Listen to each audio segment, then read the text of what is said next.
Good morning to all of you. How are you, students? Hope you are doing well in your home. Students, in this video, I am going to teach you transcription in prokaryotics. Students, हमने last class में transcription process की थी और इस class में हम transcription in prokaryotics करेंगे और हमारी नेक्स्ट जो वीडियो आएगी उसमें होगा transcription in eukaryotics. So now starts transcription in prokaryotics. Students, what is the unit of transcription in prokaryotics? That is polycistronic is the unit of transcription. वैसे तो transcription की यूनिट क्या होती है? सिस्ट्रॉन. ठीक है, लेकिन हम प्रोकैरियोटिक्स की बात करें तो यहाँ पे क्या होगा? यहाँ पे पॉलीसिस्ट्रॉनिक आपको मिलेंगी जो एक कॉन्टिन्यूसली प्रोसेस में होंगी. Students, in bacteria the transcription of all the 3 types of RNA, mRNA, tRNA and RNA is catalyzed by a single DNA dependent enzyme that's name is RNA polymerase. Students, जो RNA है उसके 3 types होते हैं. One is mRNA जिसको हम messenger RNA कहते हैं, tRNA transfer RNA and RNA ribosomal RNA. mRNA जो होता है वो प्रोटीन के लिए यूज़ होता है.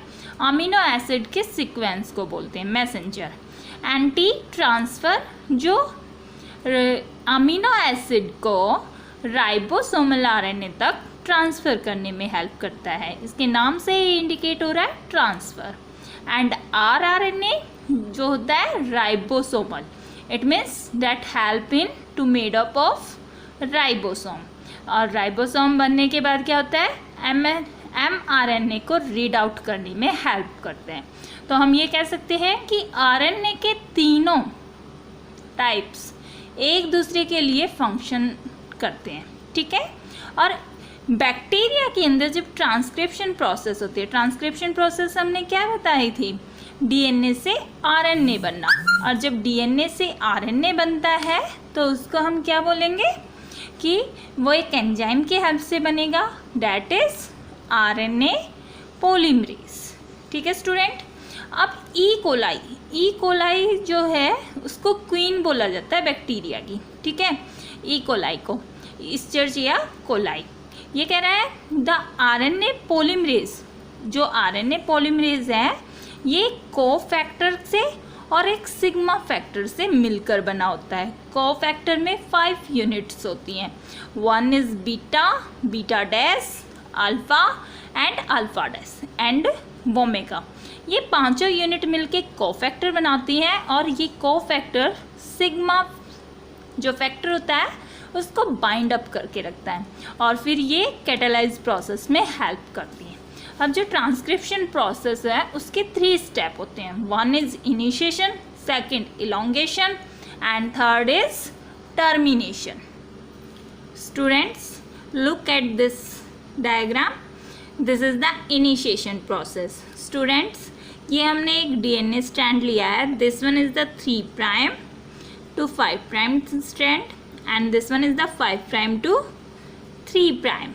स्टूडेंट्स, यहाँ पर जो 3' पर ये प्रोमोटर लिखा है. प्रोमोटर इस इनिशिएशन पॉइंट्स को स्टार्ट करेगा. इनिशिएशन पॉइंट्स को इसको जो DNA से RNA में कन्वर्ट करता है और ये किसकी हेल्प से होगा? RNA पोलीमरेज से.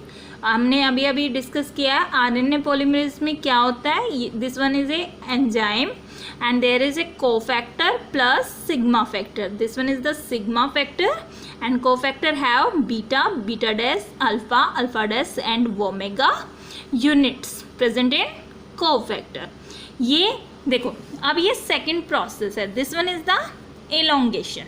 एलोंगेशन प्रोसेस में क्या होगा? जब प्रोमोटर में RNA प्राइमर पॉलीमरेज यहाँ आके जुड़ जाएगा, बाइंड हो जाएगा, फिर ये इस प्रोसेस को इलोंगेट करना स्टार्ट करता है. इलोंगेट करेगा मीन्स ये प्रोसेस कंटिन्यूस में चलती जाएगी। जब ये इसको इलोंगेट करेगा तो आरएनए भी बनता जाएगा। This one is the RNA thread.